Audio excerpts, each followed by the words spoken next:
There's a particular kind of horror that doesn't scream. It smiles. Wide, frozen, permanent. And somewhere behind that carved grin, something is still screaming. In the dim glow of stage lanterns and centuries old resentment lives a Hannya, Japan's most elegant warning label. Do not fall in love unless you're prepared to haunt someone about it. Long before she had horns sharp enough to skewer a man's conscience, she was just a woman. Unremarkable, invisible, the kind history forgets unless she burns something down.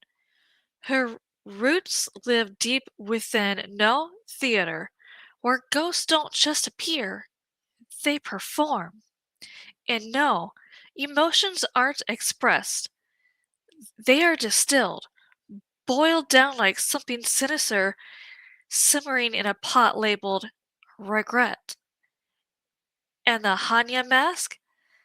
That is what happens when love overstays its welcome and turns the house into a crime scene. Let's talk about the face, because this isn't just a mask. It's a psychological autopsy. Two horns, not decoration, but accusation. Metallic eyes, reflecting the world that betrayed her.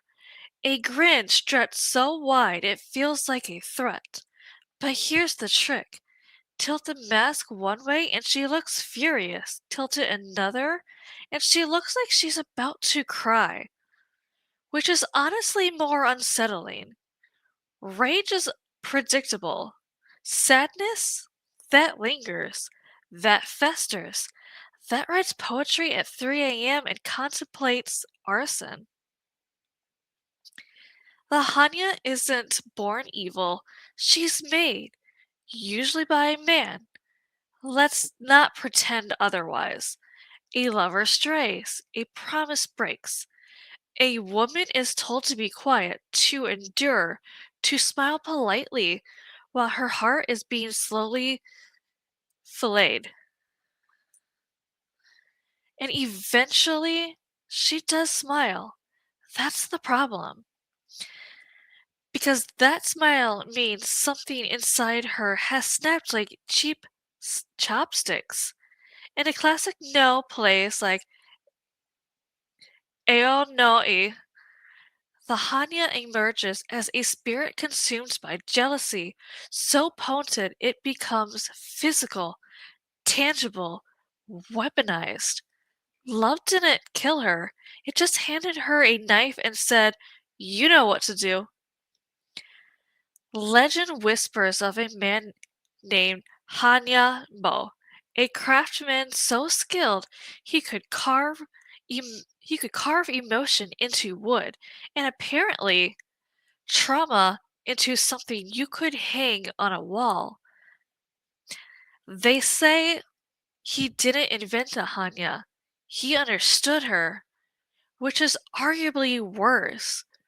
Because to carve something that precise, you either studied suffering or you lived it. Here's where things get uncomfortable. The Hanya isn't just a demon, she's a mirror, a grotesque, horned reflection of what happens when pain is ignored long enough to evolve teeth. And Japan, in its poetic cruelty, didn't hide her away. They put her on stage, front and center, under bright lights. Look, they seem to say, this is what unchecked emotions become. No therapy, no closure, just horns. Bloodline of the Hannya. Now, this isn't just metaphorical, because the Hannya didn't stay confined to theater.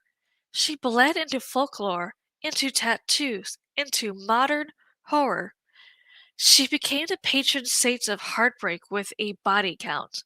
You'll find her echoes in stories of Onryō, spirits fueled by unfinished business and a complete lack of forgiveness.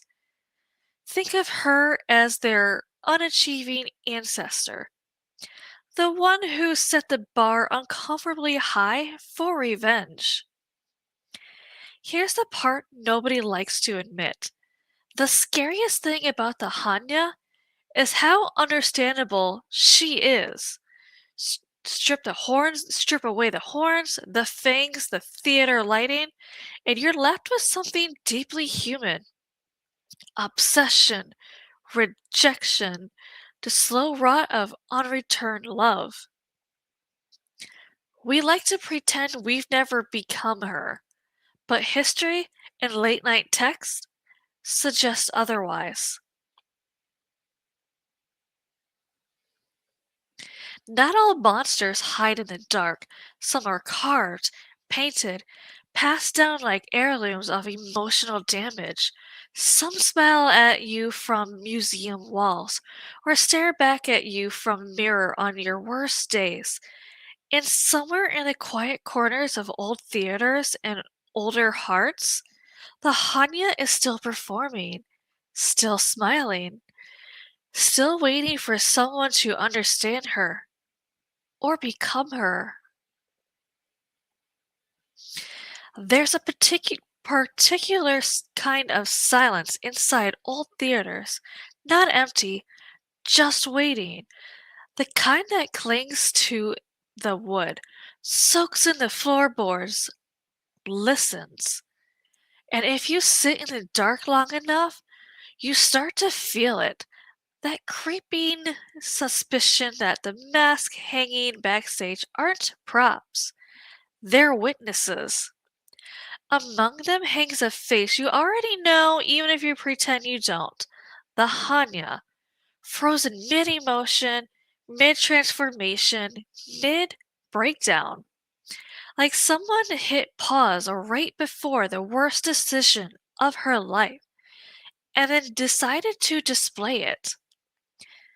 Before the horns, before the teeth, before the smile that looks like it could file down bone. She was just a woman in a world that didn't have much use for women with opinions. We don't get her name. History didn't bother keeping it because we know her story, but we know her story because it repeats like a bad habit. She loved deeply, stupidly, the kind of love that makes you ignore red flags because they match the decor. And somewhere along the line, that love stopped being returned. Or worse, it was given to someone else. Now here's where where most stories tell you she became consumed. Let's translate that properly. She wasn't consumed. She was cornered. Emotion, when trapped long enough, doesn't disappear. It mutates. Enter no theater, where subtly is king and emotional devastation is an art form. No doesn't scream its horror. It whispers it slowly, like it's savoring the discomfort. Actors don't just wear masks, they surrender to them. And the Hannya mask, that's not a costume choice. That's a warning label carved in wood. Each performance is less acting and more ritual reenactment of emotional collapse. Front row seats to someone becoming something they can't undo. Let's talk craftsmanship, because the Hannya mask isn't mass produced nightmare fuel. It's precise, surgical, attributed to the legend to Hannya Bo, a man who's apparently looked at human suffering and thought, you know what this needs? Better angles. The carving is deliberate. The horns curve forward, predatory, not decorative. The eyes are metallic, catching light in a way that makes them feel alive. The mouth is stretched but not fully open, like she's holding something back. A scream, a confession, a name. And here's the unsettling part. The mask changes depending on how you look at it.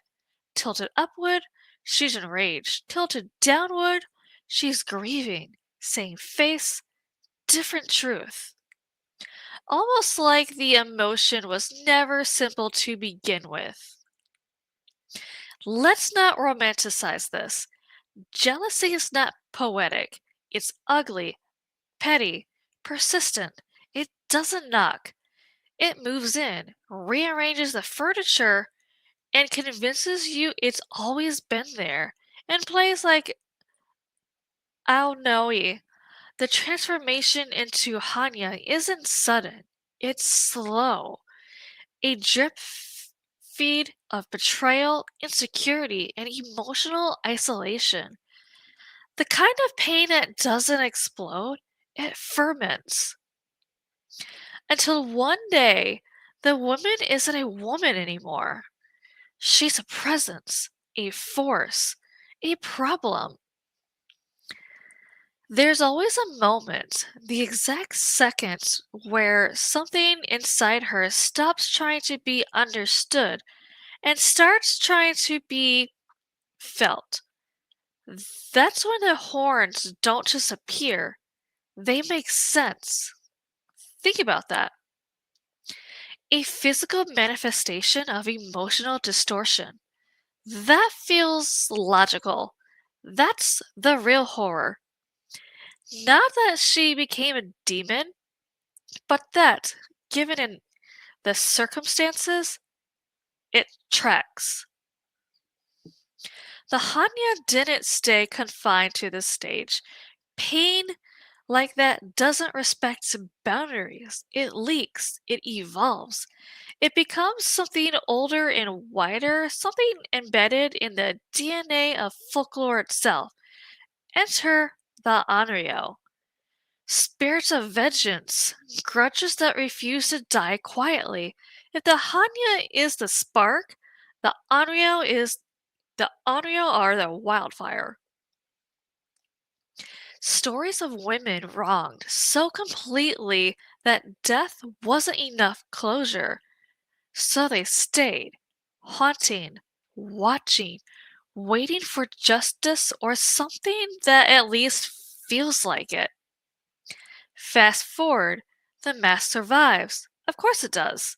Something like this don't disappear, they rebrand. Today, the Hannya lives in tattoos, but here's the twist. In ink, she's not always a symbol of rage. Sometimes she's protection, a ward against betrayal, a reminder that pain can be survived, even if it changes you into something unrecognizable.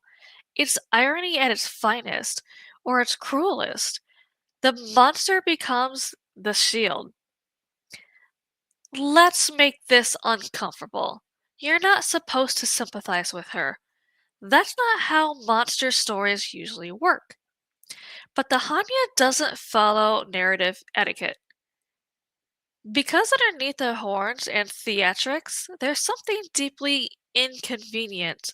She makes sense, not morally, not justifiably, but emotionally.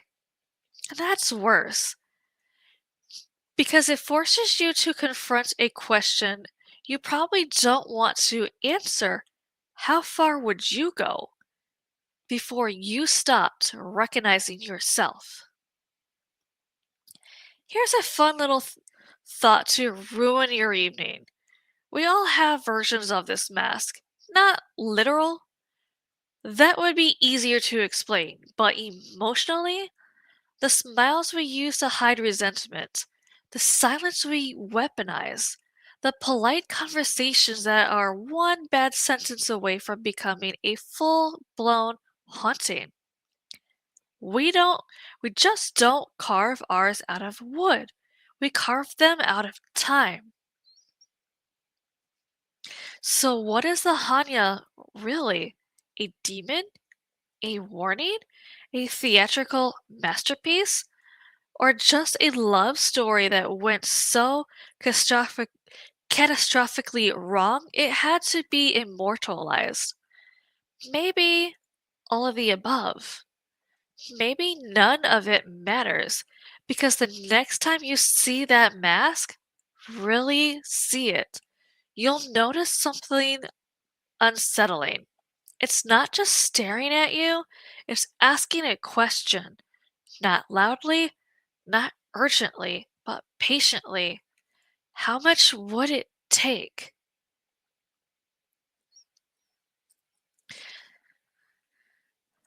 Love doesn't always end. Sometimes it changes shape. And somewhere in the quiet dark where old stories still breathe, the Hannya is still smiling. Not because she's happy, but because she's finally understands something the rest of us are still trying to ignore. That the line between love and ruin is thinner than a carved piece of wood and far easier to cross.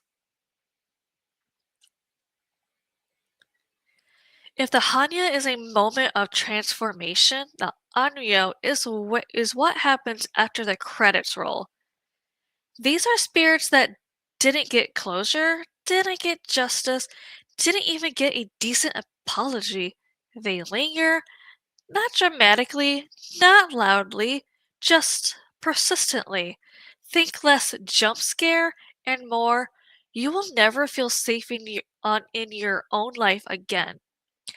Famous examples like Oiwa show us what happens when betrayal festers long enough to rot both body and soul. Her face becomes distorted, not like the Hannya mask, except hers isn't carved, it's earned. Kiyohame. Now, this one, she doesn't just become a demon, she upgrades. Kiyohame falls for a monk who's very clearly wants to be left alone. He lies to escape her, promises to return. Spoiler, he doesn't. So she does what anyone with unresolved attachment issues and mythological potential would do. She transforms into a massive serpent and burns him alive inside a temple bell. Romantic. Kirohame is basically the Hannya with no brakes. Where Hannya simmers, Kirohame erupts. Hashihame takes jealousy and turns it into a ritual. Legend says she's prayed for 21 days standing in a river, letting the current chew at her body while her mind sharpened into one singular thought: revenge. By the end, she wasn't human anymore. She became something else entirely. Something that didn't just feel jealousy, but embodied it. She haunts bridges now, which feels appropriate. She is, after all, the crossing point between love and something much less forgiving.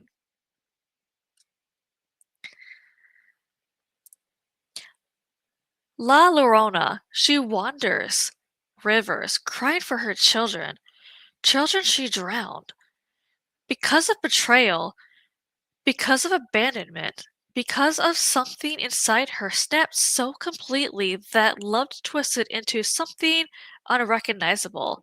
Now she searches endlessly, weeping, not for forgiveness, just searching. The Hanya screams. La Llorona sobs. Same storm, different weather. If you ever thought, well, at least it couldn't get worse, meet Medea. Betrayed by the man she sacrificed everything for. She decides the best revenge is the one that leaves no survivors emotionally. So she kills her children, not out of madness alone, but calculation, precision. Medea is what happens when intelligence and heartbreak collaborate. The Hannya feels like a curse. Medea feels like a decision. Not driven by jealousy, but still rooted in grief so intense it becomes supernatural. The Banshee doesn't seek revenge. She announces death, a warning wrapped in sorrow. Her wail is less, I will hurt you, and more, something is coming and you will not enjoy it.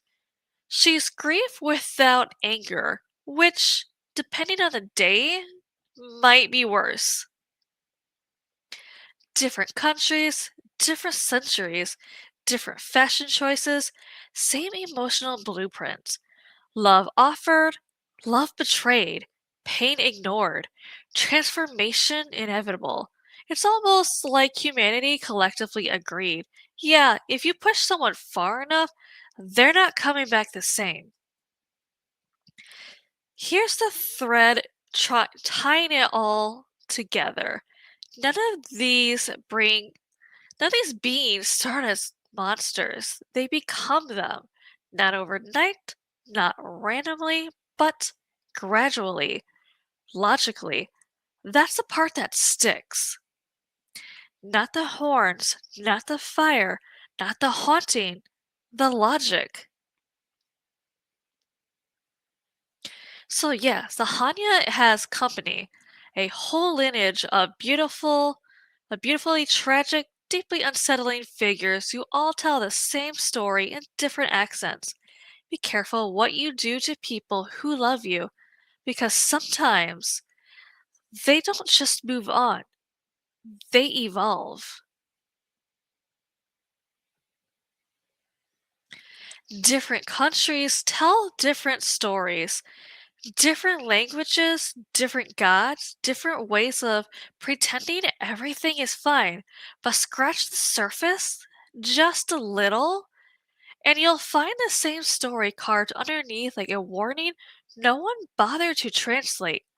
Love, betrayal, transformation. It doesn't matter if you're standing under a shrine gate in Kyoto or walking a fog heavy road somewhere in rural Europe. The ending is always waiting, and it rarely forgives. We've already met the elegant nightmare known as the Hannya, that delicate balance of rage and sorrow, frozen into a face that can't decide whether to scream or weep.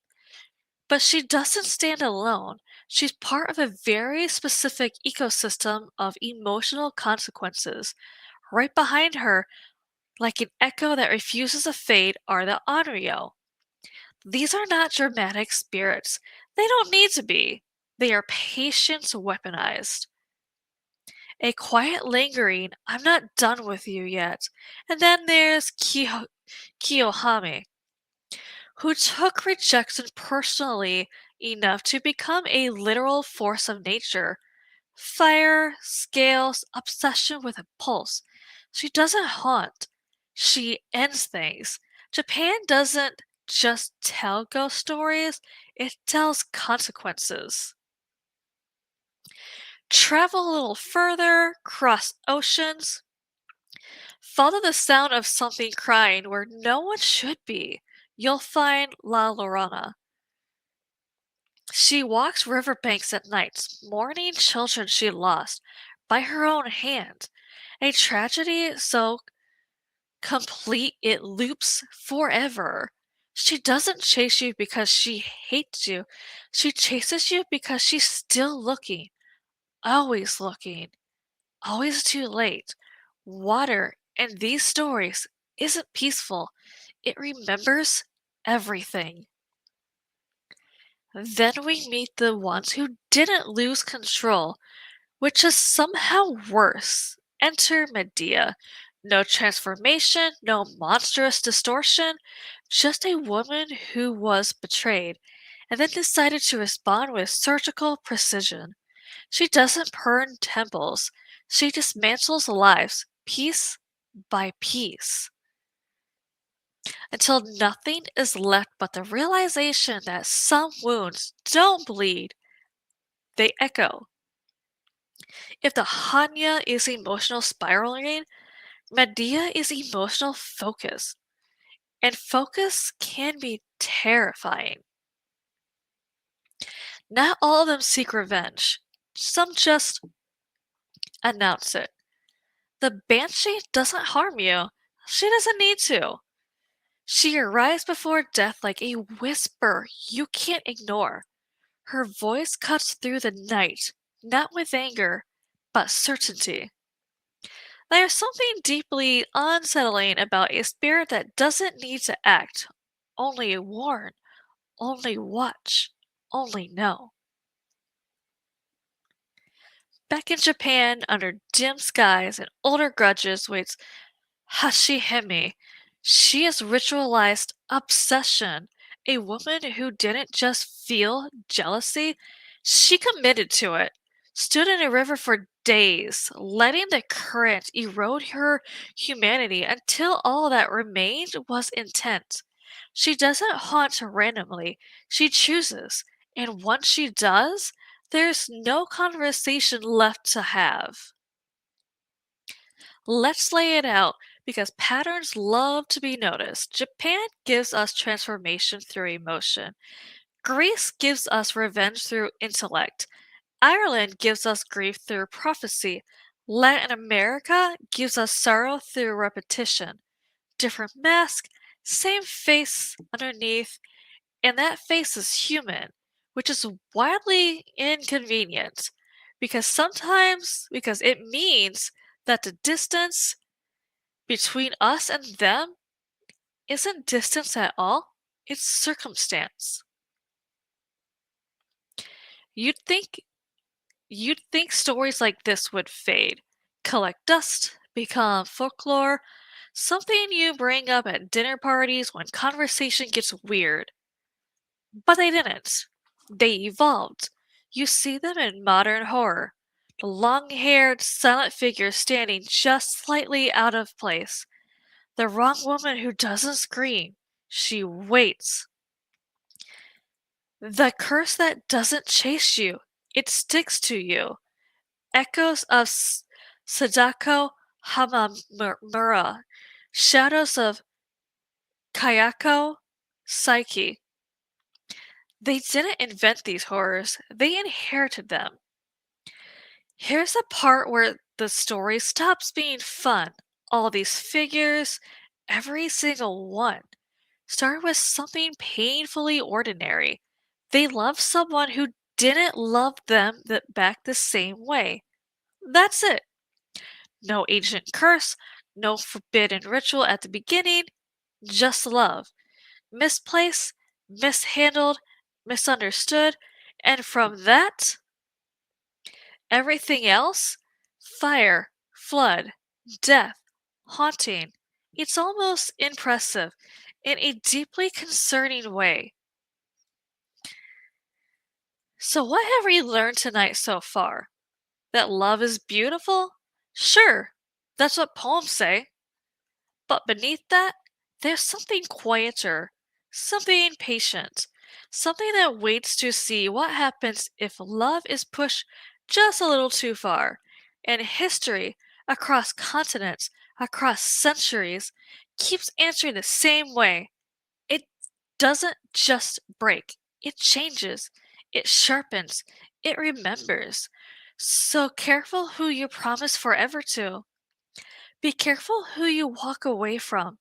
Be careful what you leave unresolved in hearts of others, because somewhere in every culture, in every language, there's a story waiting to remind you.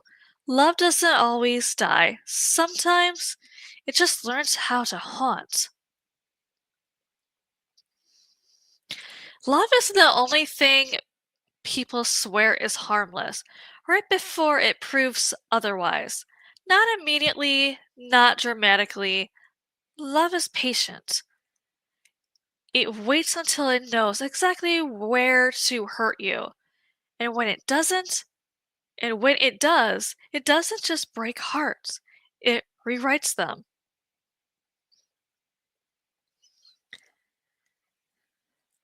If you follow the scent of old wood and older regret, it leads you to Kyoto, where the past isn't buried, it performs.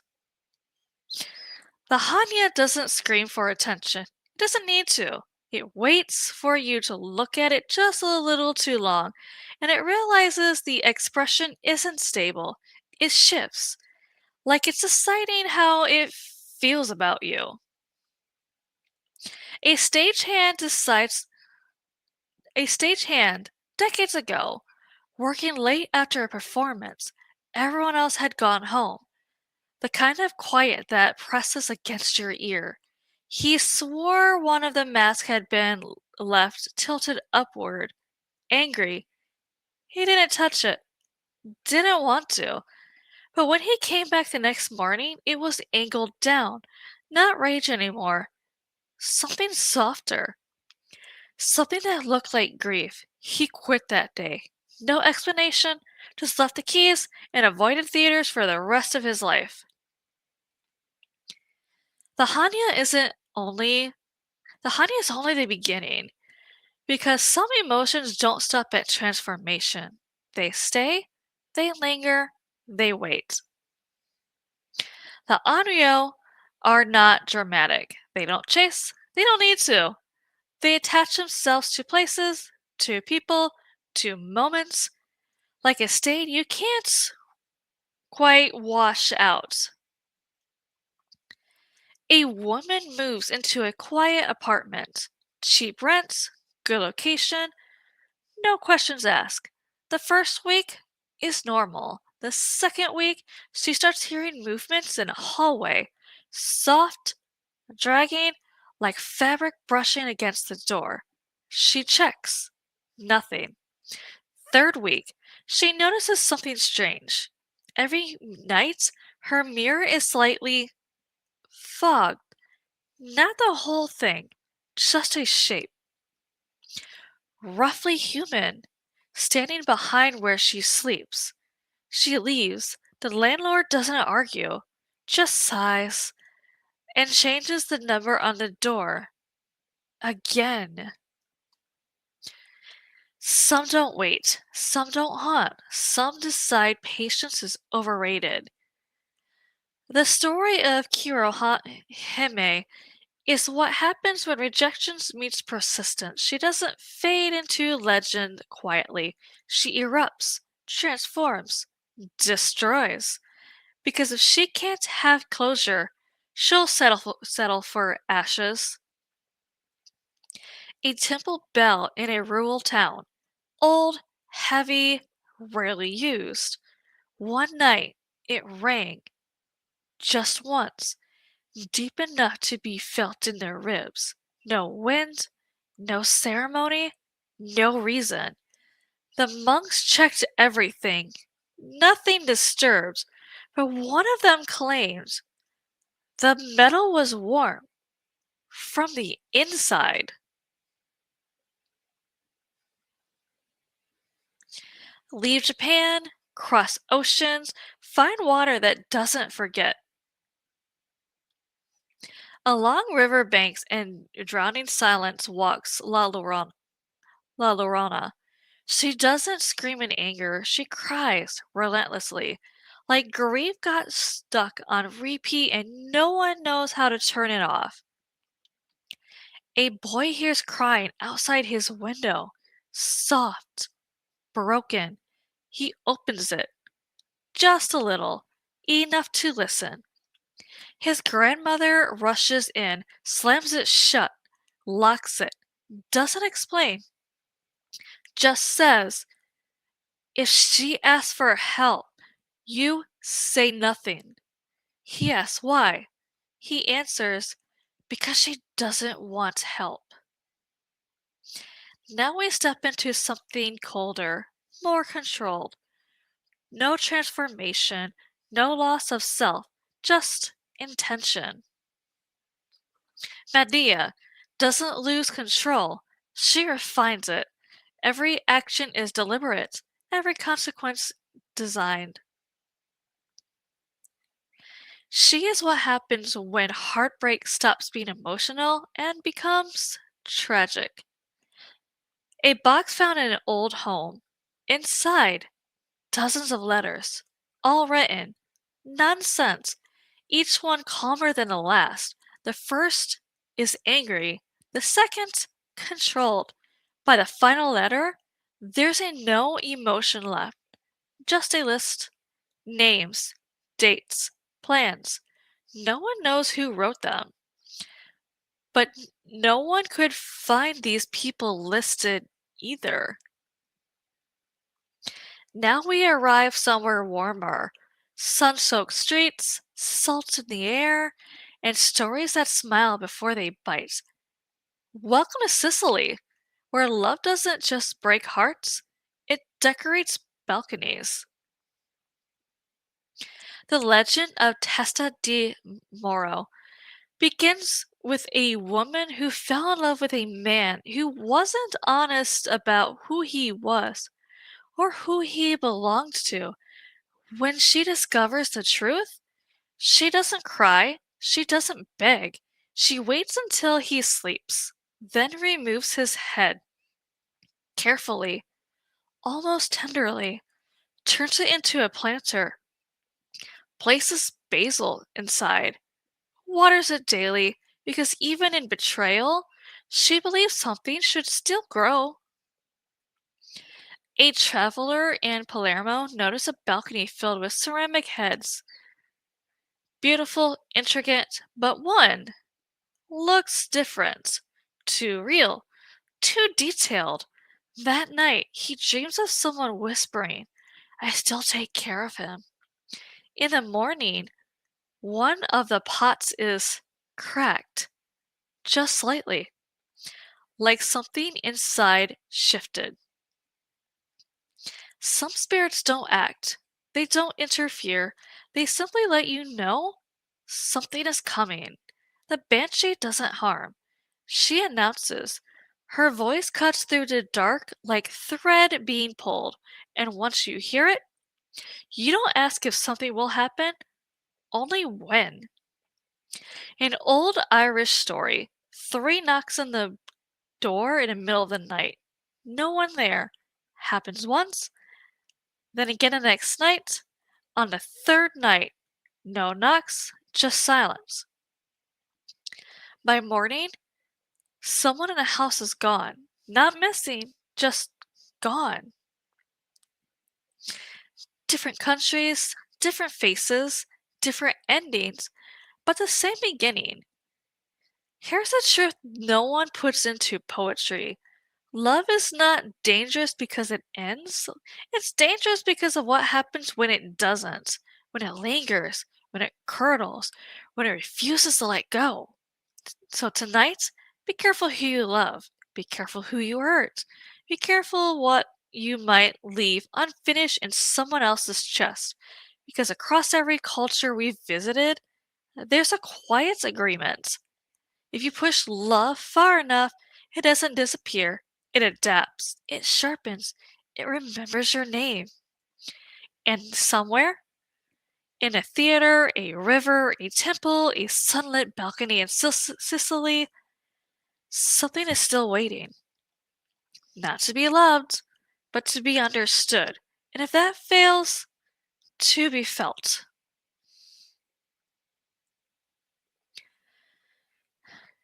Okiku. Japan doesn't just do vengeance, it does repetition. Okiku was a servant wrongfully accused of losing valuable plates. 10 of them. Except there were only 9. That didn't stop her master from killing her and tossing her into the well. Now she counts. Every night. 1, 2, 3, up to 9. And then a scream. Because 10 never comes, and it never will. That's her curse. Not just death, but being trapped in a loop where something is always missing. A visitor once claimed they heard her reach 10 just once. No scream, just silence. They said that was worse because it meant something had finally been found or taken. Now, what's interesting about Okiku is you can this is a bigger legend here in Japan where there is a castle where it's supposed to have happened and the well, and you can still visit her well. And this story actually inspired the story for the ring. They just made the ring more modern. Now, Okiku was a dish servant in this castle, and a samurai fell in love with her. Always asked her to be his lover. She always declined. One day he just got a little too impatient. He's a samurai after all, and a dish maiden is turning him down? No. So he came up with a plan. He hid that 10th plate. And he kind of just happened to mention it to the lord of the castle. Kind of like, hey, what happened to... Is there 10? I thought there was 10 plates. I'm seeing 9. Knowing Okiku was going to get blamed. So, of course, when it came to her attention, she frantically kept counting plates. 1, 2, 3, 4, 5, 6, 7, 8, 9. Kept recounting them over and over again, searching frantically, going back to counting, hoping eventually she'll get to 10. She never does. Obviously, she's in panic. The samurai kind of tries to make her a deal. Alright, you become my lover. I'll convince the Lord it wasn't your fault. She still declined. He snapped. He physically hurt her. He tied her up. He would dunk her in the well over and over again, kind of back in that same whole pattern. Physically hurt her, dunk her in the well, bring her back up. Would ask her, are you going to be my lover now? She would always decline, back and forth, to finally, her life ended.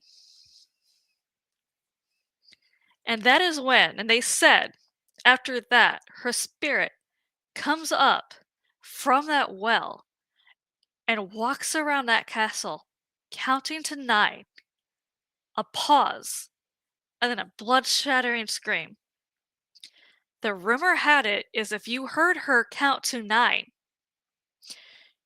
you, for some odd reason, you got extremely sick, almost deathly ill, with no explanation, no cure, whatever. If you happen to hear her scream, you would mysteriously end up unalived yourself. So that is the story, and that got turned into the inspiration for The Ring, the movie. But yes, if you wanted to, I cannot think of the name of that castle right now. Hold on. Where you can see the well.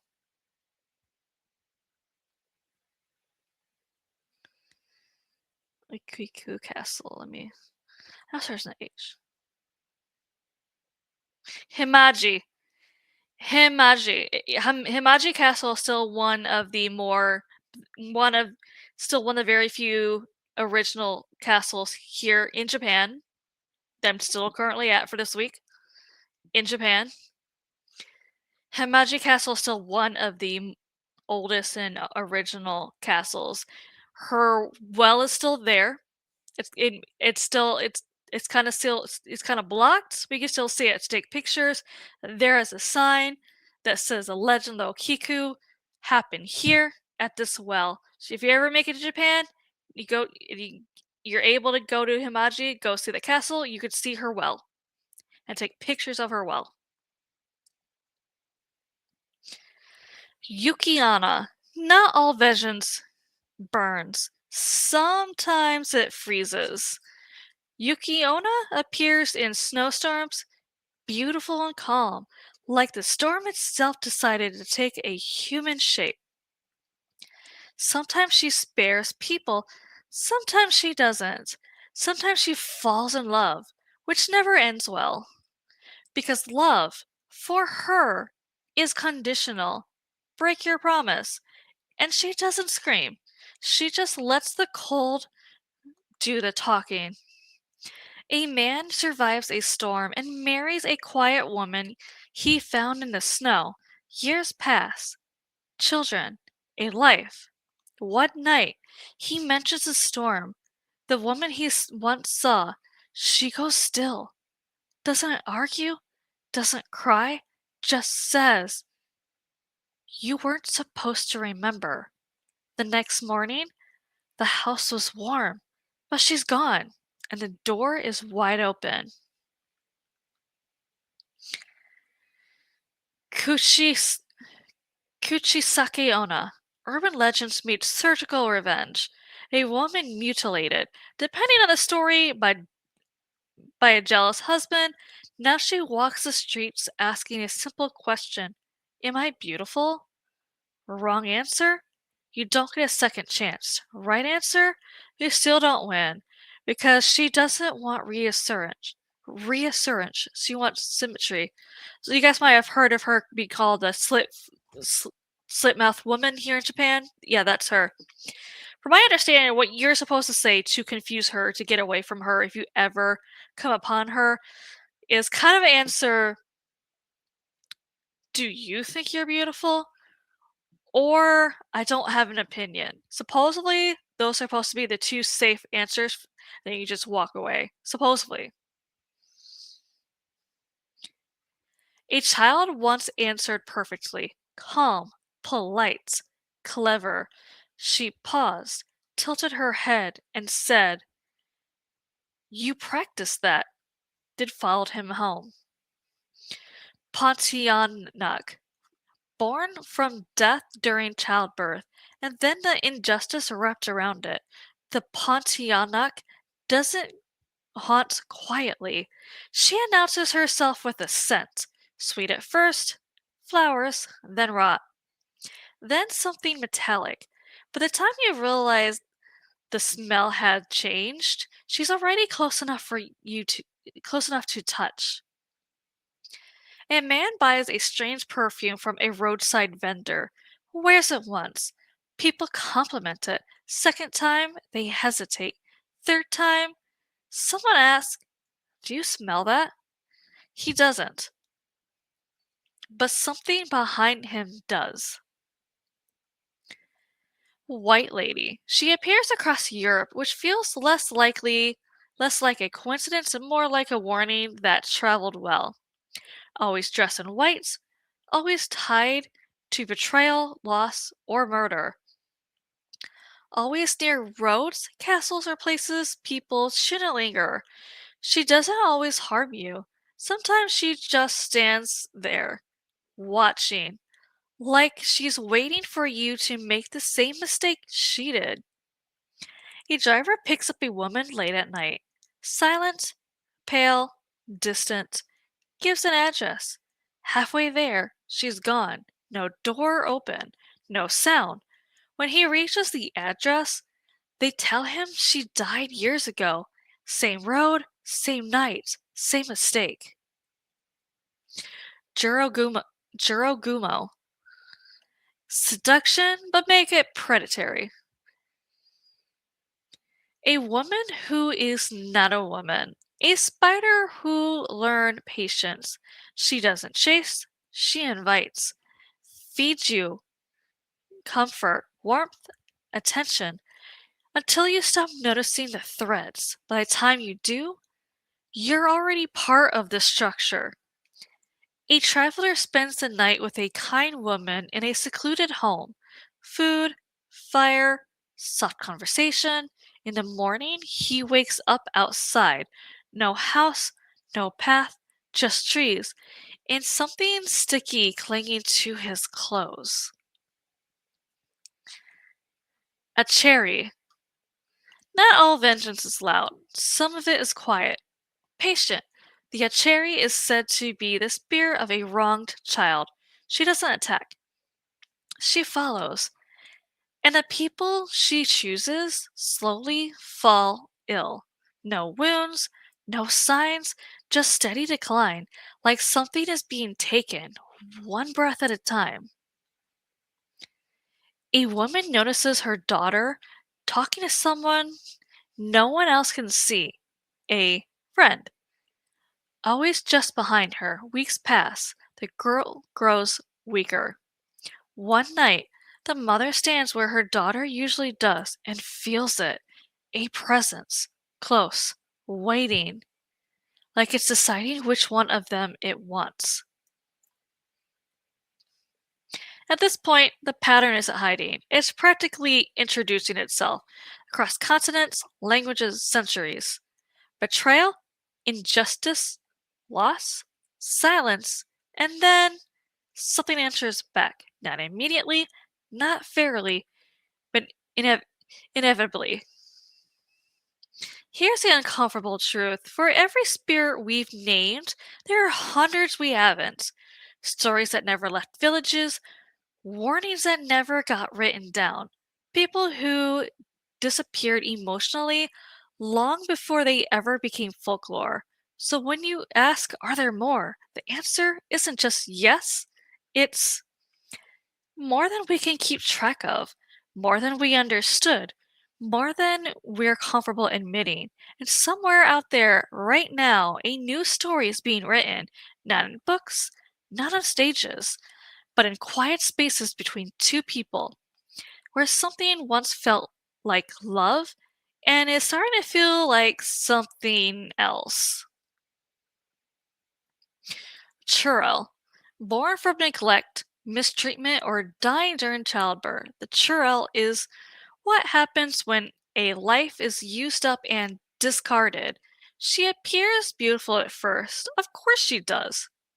That part of the trap, that's part of the trap, but look closer. Her feet are backwards because she's not here to move forward. She's here to drag you back. A man marries a quiet, beautiful woman from another village. She never leaves the house during the day. At night, she walks.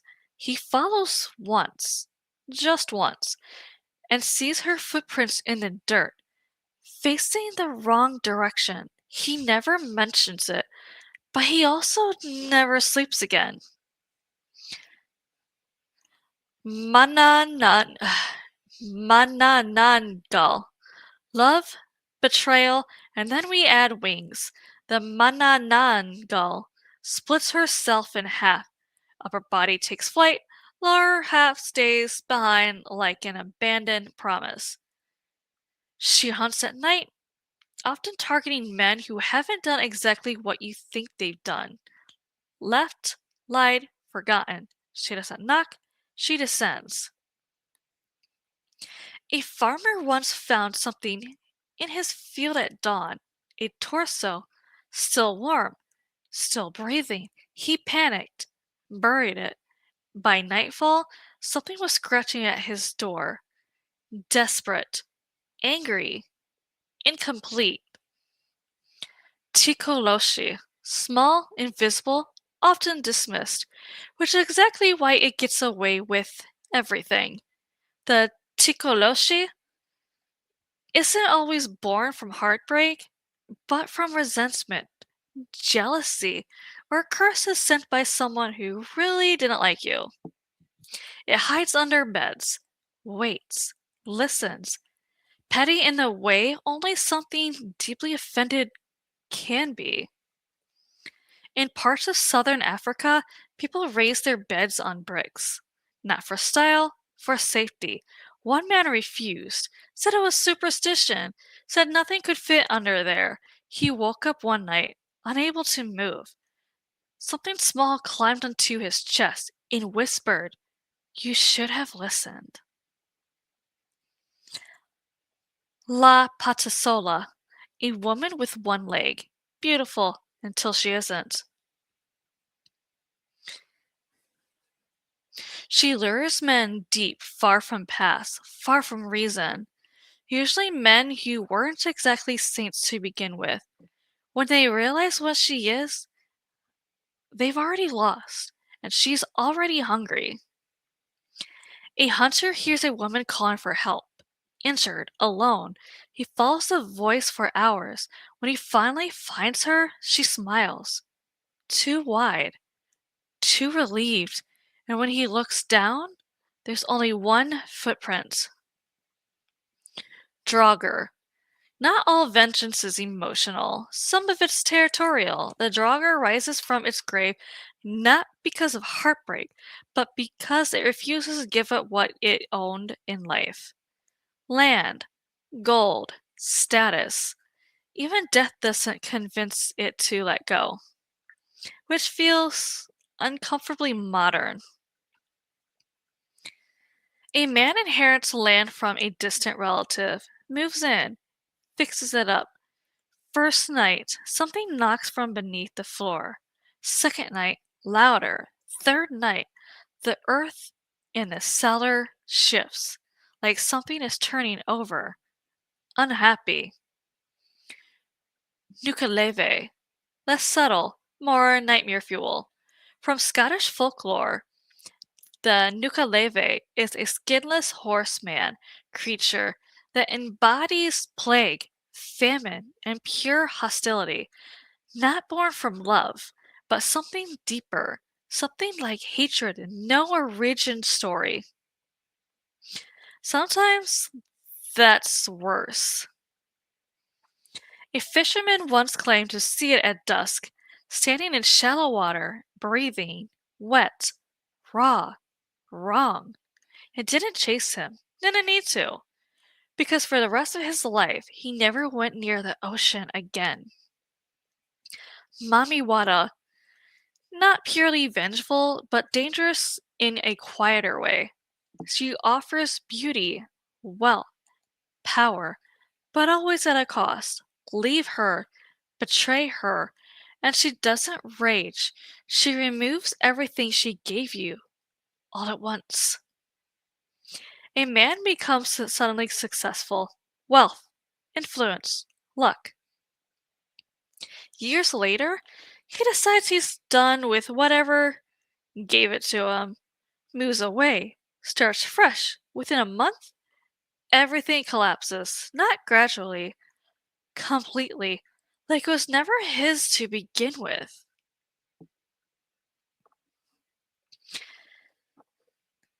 Here's the quiet truth buried in all this.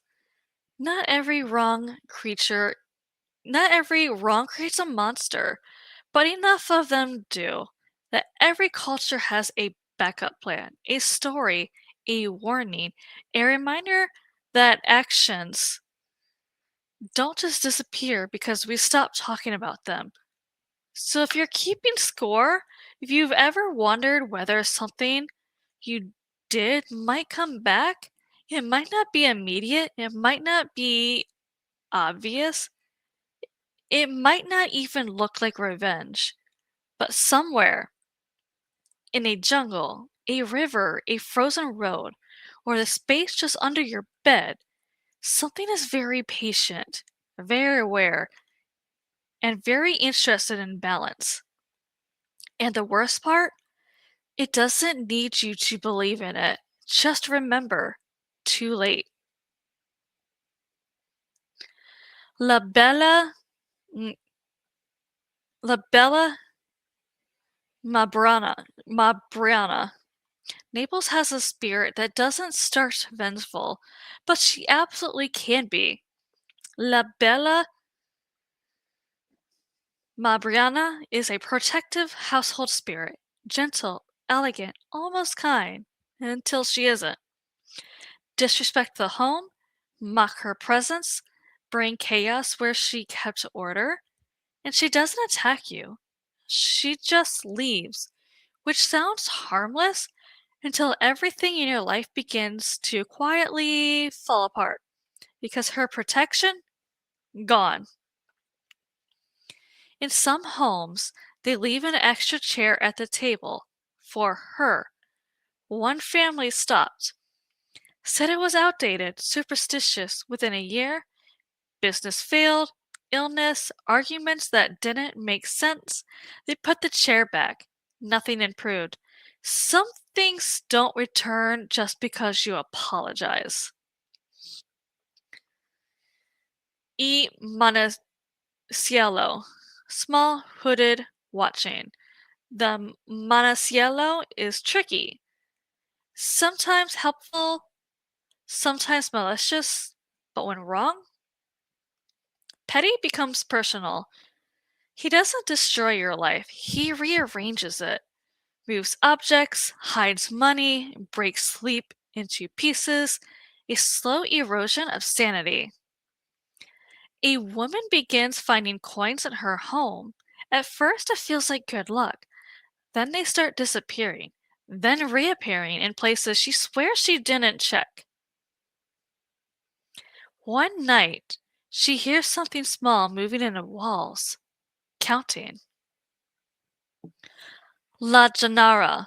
In southern Italy, witches aren't always distant figures. Sometimes they're closer. Too close. The Gennara slips through keyholes, rides the chest of sleeping victims, tangles hair into knots that don't come undone easily.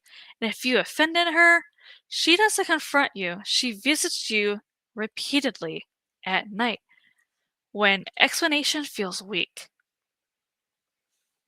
They say if you spill salt by your door, she'll be forced to count every grain before entering.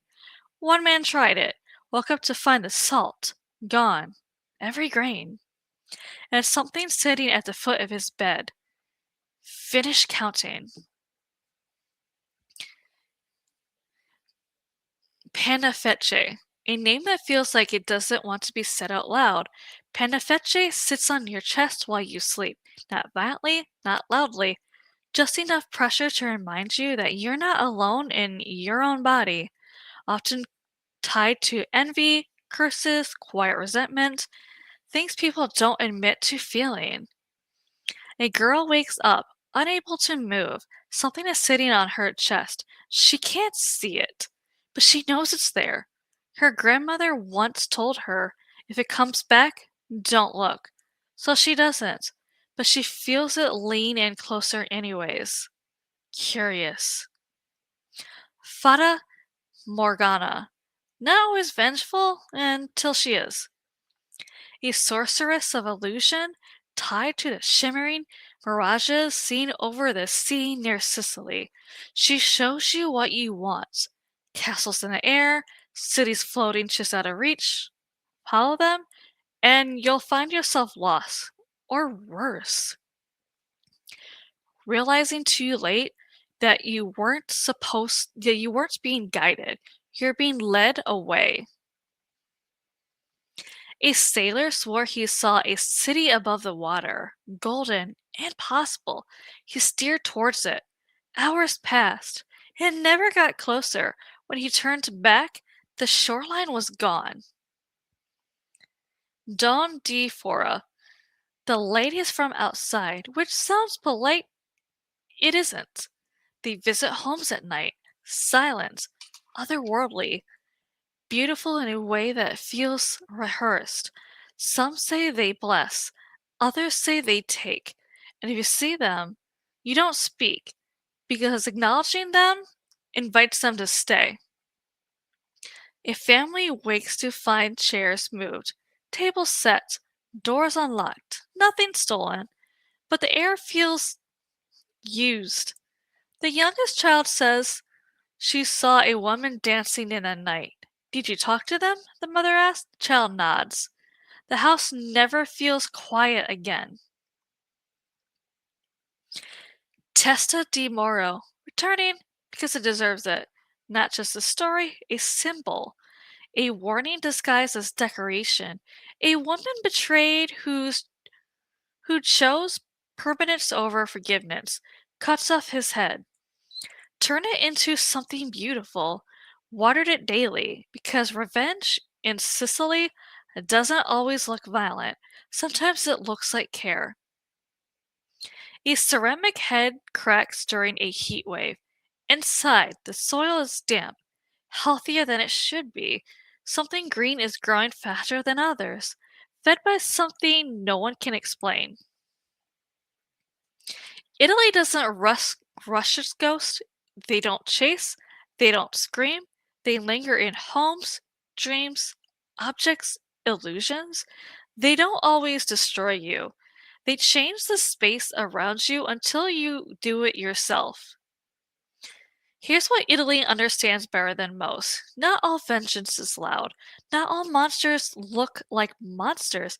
Sometimes they look like a perfect home that slowly turns against you. A beautiful illusion that leads you nowhere. A decorative object that remembers more than it should. So if you ever find yourself in a quiet Sicilian street, sunlight hitting ceramic faces just right, and one of them looks just a little too real, don't stare too long. Don't ask questions. And whatever you do, don't assume it's just art. Because in Italy, even the beautiful things have reasons to hate. England doesn't raise its voice. It doesn't need to. Its ghosts don't always chase you through forests or drag you into rivers.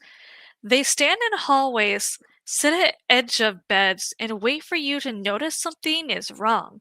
Polite hauntings, well-mannered revenge, the kind that says, "Excuse me," before ruining your life.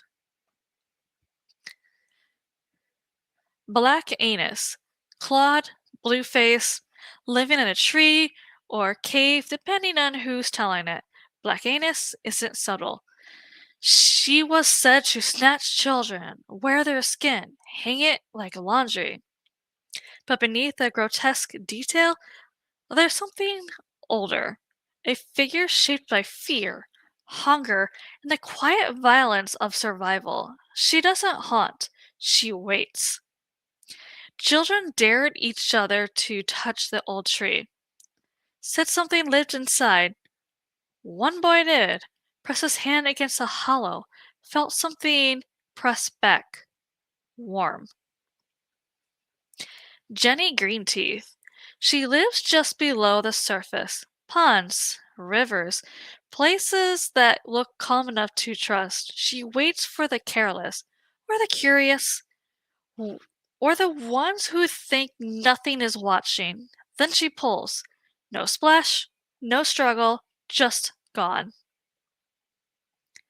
A girl kneels by a pond, sees her reflection ripple, not from wind, but beneath. She leans closer. The water leans back. Spring heeled Jack. Not quite a ghost, not quite anything explainable. A figure leaping across rooftops in the 19th century London with glowing eyes and a grin that suggests he enjoyed the confusion. Its hacks were rare, but memorable. Fire, claws, and human agility. He didn't need to kill. He just needed you to know he could. A man walking home hears footsteps behind him. Fast, too fast. He turns, and something vaults over him. Not around, over. Landing silently, waiting, like it expected applause. Now we get into something colder, more restrained. A noble woman betrayed, imprisoned by her husband until she died, and then stayed. She doesn't rage, she descends staircases slowly, watching. A famous image captures her mid descent, blurry, soft, almost elegant. But people who've seen the original said there's something wrong with the eyes, not empty, focused. Like she wasn't caught by accident. She was looking directly at the camera. Guy Trash. A shapeshifter, dog, mule, Shadow appears on lonely roads, not always violent, just present. Falling at a distance that never quite changes. You can't outrun it. You can't approach it. It simply matches you, step for step. A man walks home late. Hears something behind him. Turns. Nothing. Walks faster. So does it. He stops. So does it. When he finally reaches his door, he hears it take one last step, closer than it should have been. Rawhead and bloody bones. A name that sounds like a threat because it is. Lurking in dark corners, under stairs, in wells, punishing those who wander where they shouldn't. There's a moral lesson buried in there somewhere, but mostly it's just fear given shape. An old well, long sealed, a child hears something from inside. Not echoes, not water, breathing, slow, patient, like it's been waiting for someone to listen. The screaming skull. Not a spirit that moves, a spirit that refuses to be moved. Skulls kept in manor houses said to scream if removed, and when people ignore the warning, things go wrong. Badly. A renovation crew removes an old skull from a wall. That night, alarms fail, lights flicker. One worker hears a sound in the empty hall. Not loud, just enough. A long, low scream. They return the skull the next morning. No one speaks about it. English spirit English spirits don't explode. They endure. They manifest as quiet footsteps, figures on staircases, things slightly out of place. They don't need spectacle. They rely on one simple truth. If something is wrong and no one acknowledges it, it becomes worse. England doesn't shout its warnings, it clears its throat, subtly, repeatedly, until you either notice or regret not noticing sooner. So if you ever find yourself in an old English house and something feels occupied, do what the locals do. Don't panic, don't run, don't ask too many questions. Just pretend everything is normal because sometimes that's exactly what the thing watching you is counting on. La Patasola.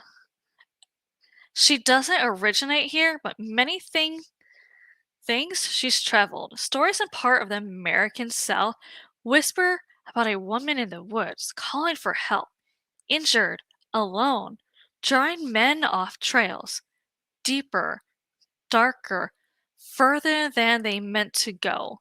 And when they realize something's wrong, they are already lost. A hunter hears a voice, soft, weak, asking for help. He follows. Brush gets thicker, paths disappear. He finally finds her, smiling, relieved. He looks down and notices there's no footprints behind her. Bell Witch. Now we get specific, documented, witnessed, argued about for centuries. The Bell Witch didn't just haunt, she targeted, spoke, mocked, hurt.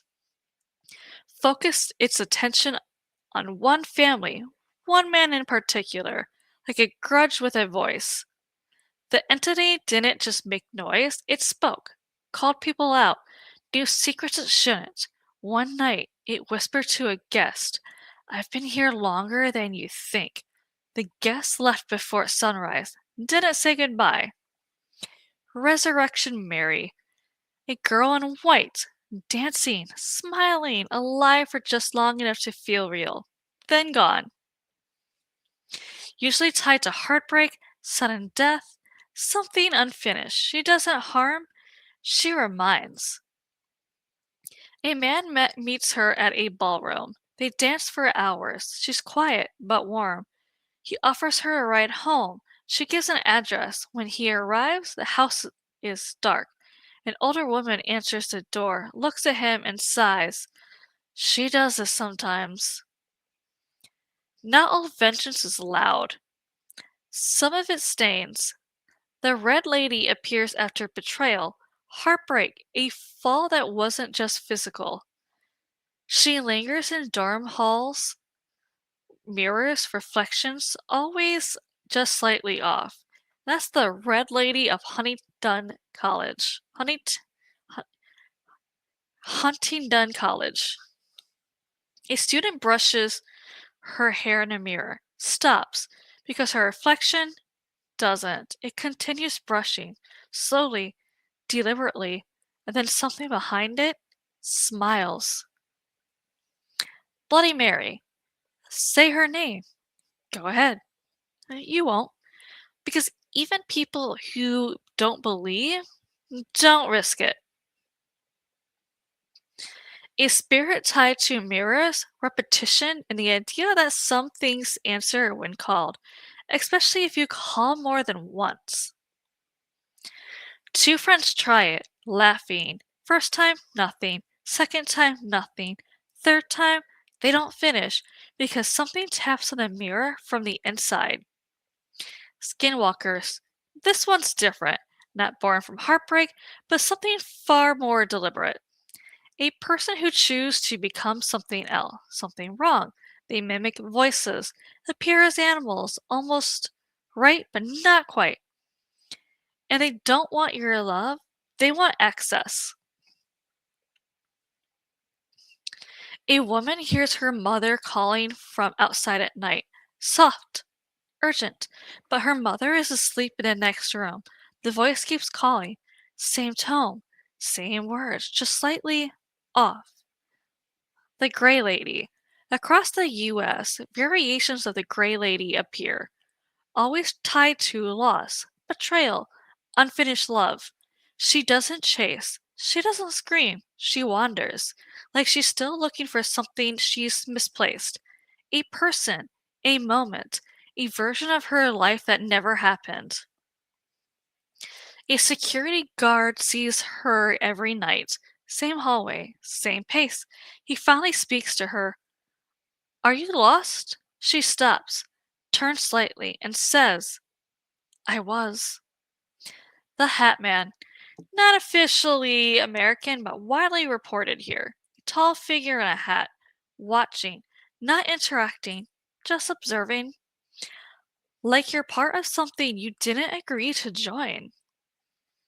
A child wakes up, sees a man in the corner, tall, still, wearing a hat. She hides under the blanket. He peeks out again. He hasn't moved. Years later, she still sleeps with the light on, just in case he's still there. American hauntings feel different, less myth, more aftermath. They come from sudden death, broken promises, violence that didn't get closure, stories that were never properly told. They don't feel ancient, they feel recent, which makes them worse. The US likes to think it's separate from old folklore, too modern, too rational, but ghosts don't care about timelines or borders or whether you believe in them because in the end, a grudge is universal language, and if history proves anything, is that people don't always let things go. If something in your homes feels off, if a voice sounds almost right, if a reflection hesitates just a second too long, don't panic, don't assume, and whatever you do, don't invite it to explain itself. Because some things in America aren't trying to scare you, they're trying to finish something. So, what is some of the oldest known vengeful spirits? Utuku. Beginning in the ancient Mesopotamia, cradle of civilization, birthplace of writing, and apparently very early paranoia about the dead. The Utuku were spirits of those who didn't receive proper burial rites. And that mattered, because without ritual, you didn't pass on, you lingered. Hungry, angry, forgotten.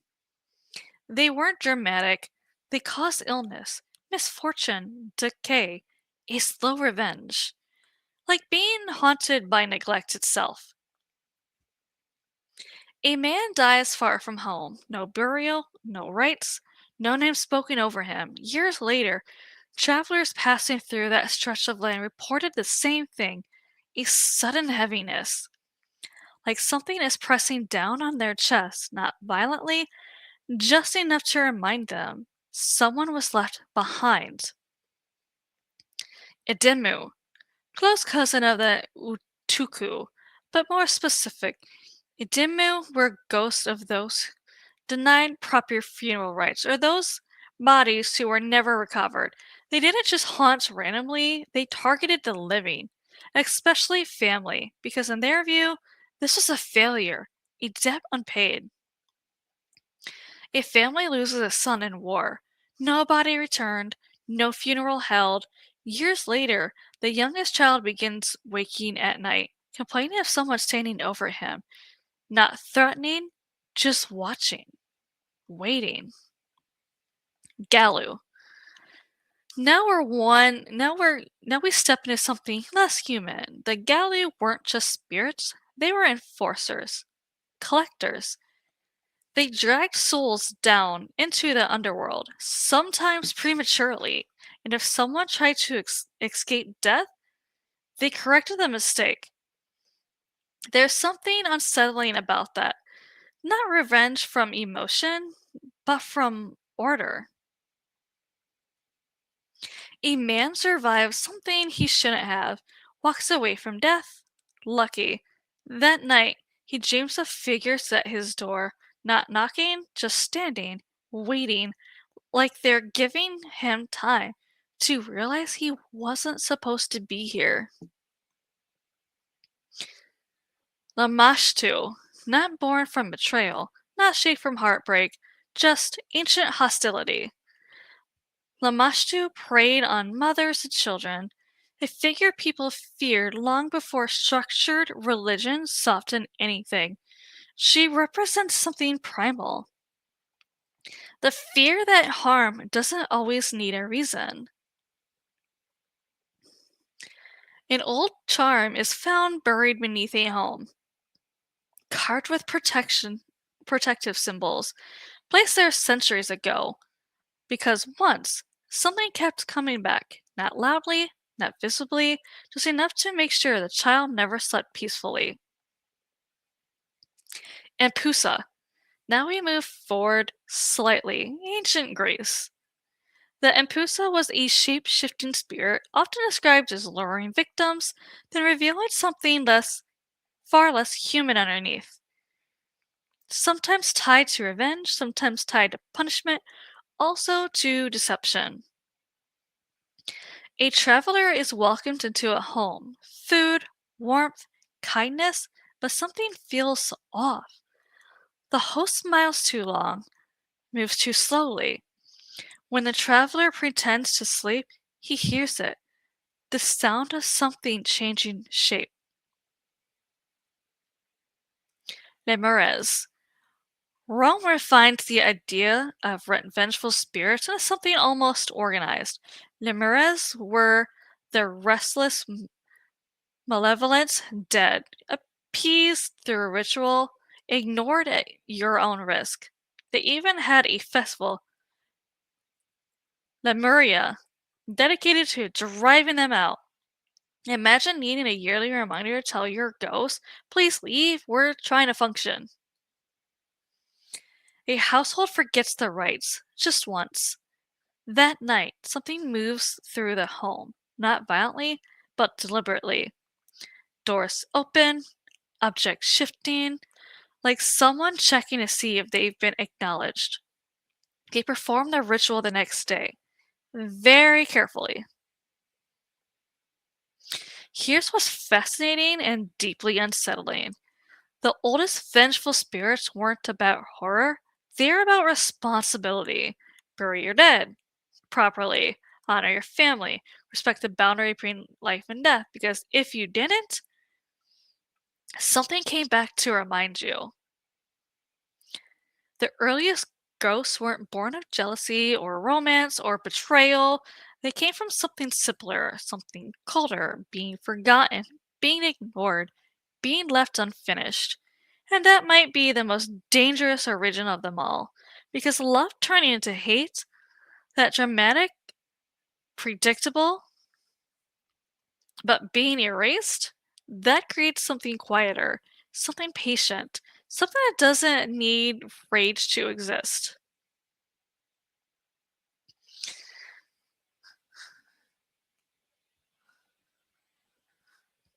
So, what is the cruelest and most feared vengeful spirits? I guess that just depends on. Scariest is a slippery word. That depends on what unsettles you more. Something that chases you, or something that waits until you understand why it's there. Across cultures, a few vengeful spirits keep rising to the top of that very uncomfortable list. Not because they're loud, but because they're inevitable. Let's meet the worst of the worst. Of course, in Japan, you have the Onryō. If you had to crown one, this would be the closest thing to a universal winner. Not because they're the strongest, but because they're the most unfair. Onryo doesn't Onryo don't just haunt people, just haunt the person who wronged them, they spread. Make emotional fallout turn supernatural. In stories and film, they kill indiscriminately. Family, strangers, anyone who crosses their path. You don't have to deserve it, you just have to be there. That's what makes them terrifying. A man moves into a new home. Cheap, quiet, good deal.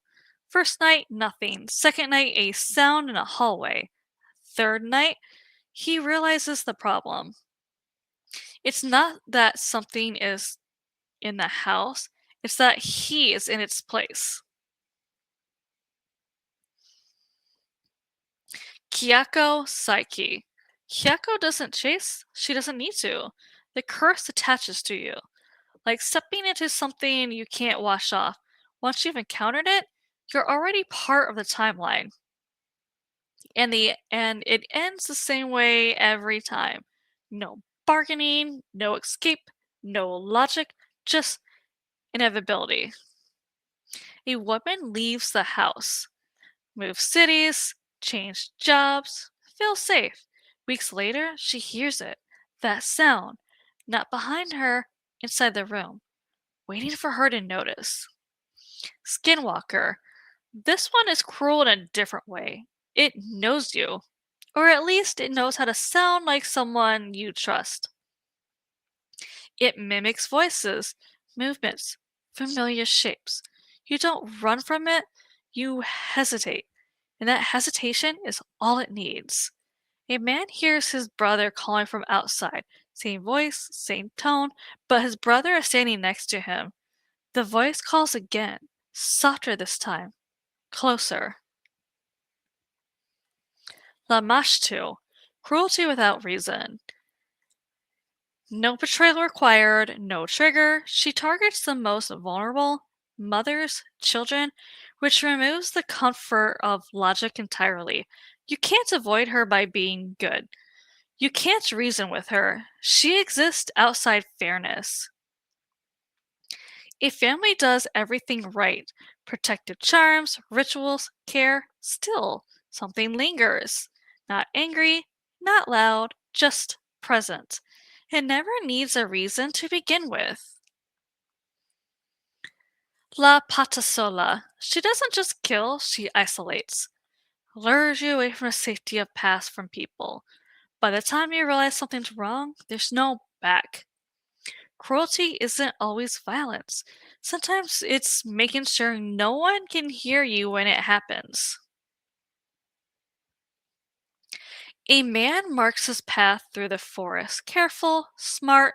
Later, the marks are gone. Not faded, gone. Churl.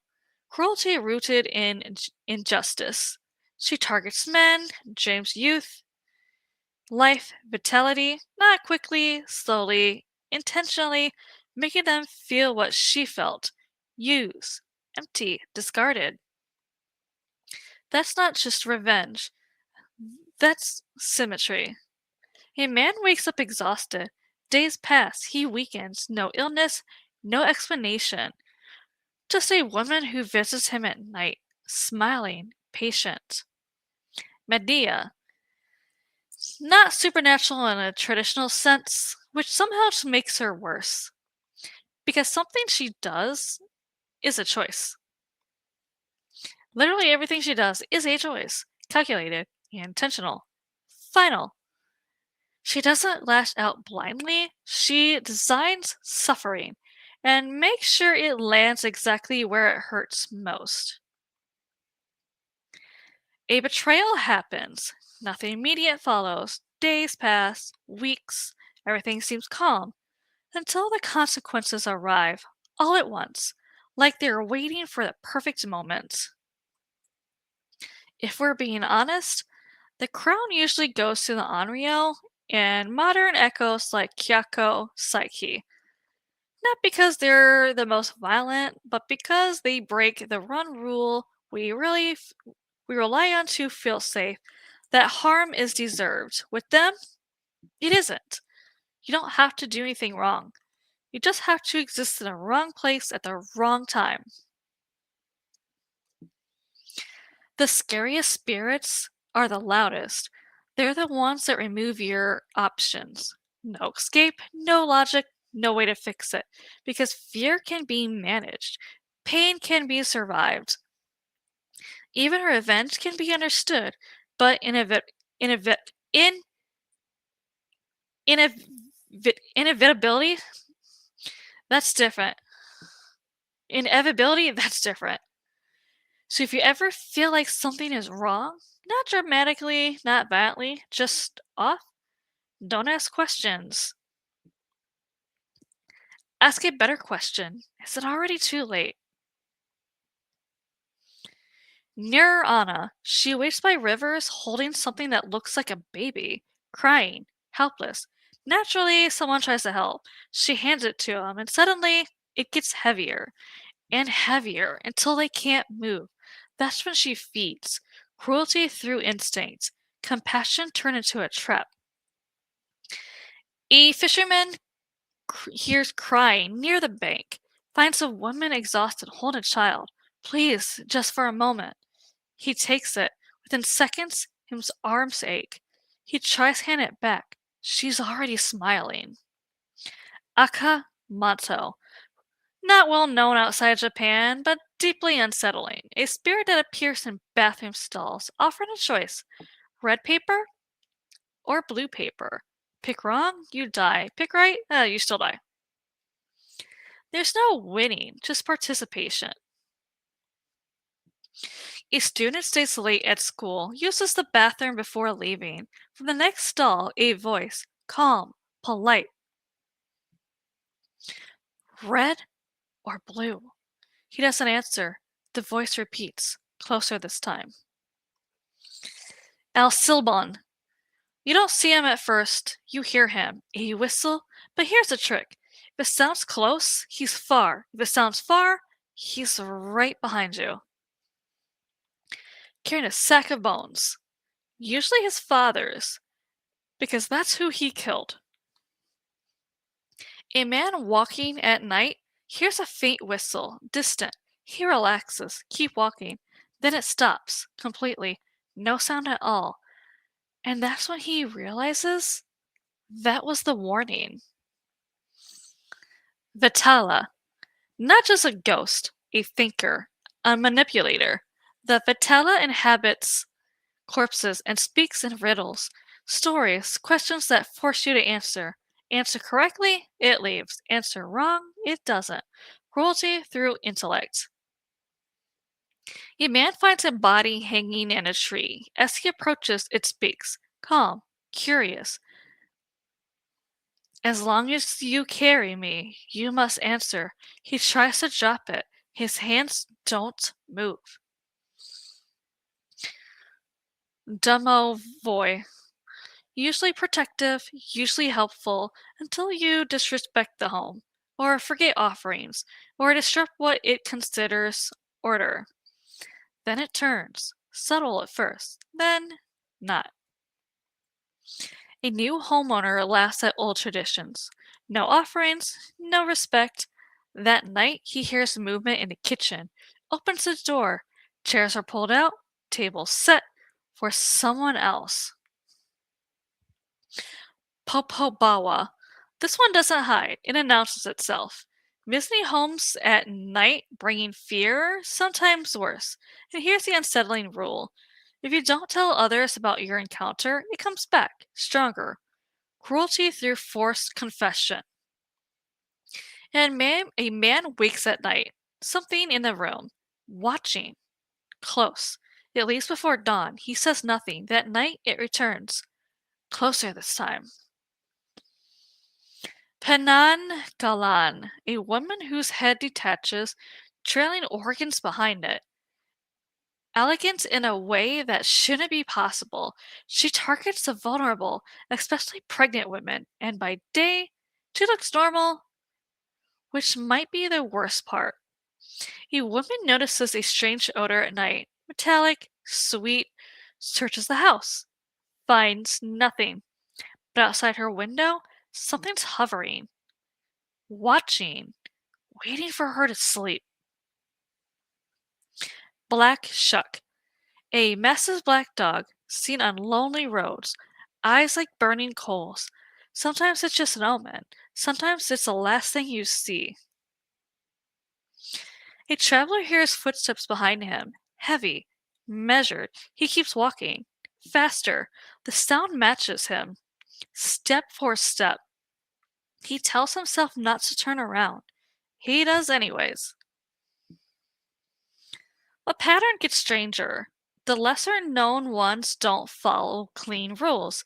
They aren't always about love, or betrayal, or even justice. Sometimes they're about breaking social rules, ignoring tradition, being in the wrong place at the wrong moment, or simply responding when you shouldn't.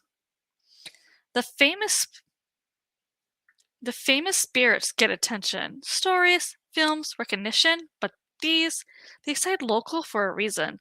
They don't need to spread because where they exist, people already behave, already know what to do, already avoid certain places, certain answers, certain sounds. So if you ever encounter something unfamiliar, something that doesn't match the stories you know, something that feels like it has rules you weren't taught, be careful. Because the most dangerous spirits aren't the ones everyone talks about. They're the ones people stopped talking about because they learned the rules the hard way.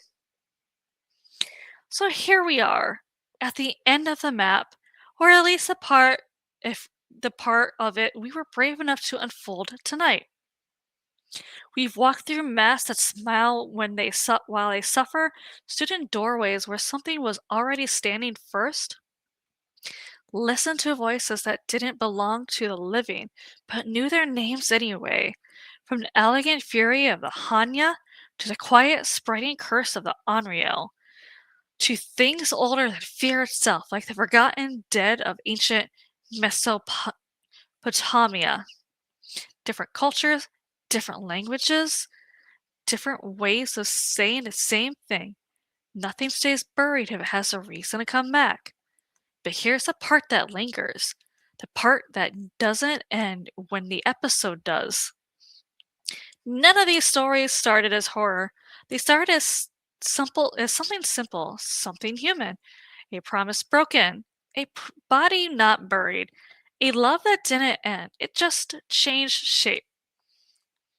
And maybe that's why they've survived. Not because they're scary, but because they're recognizable.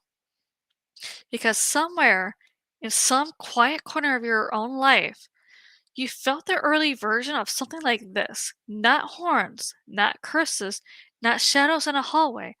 Just that moment where something shifts, where love sours, where a silence grows teeth, where something unresolved decides it's not done yet.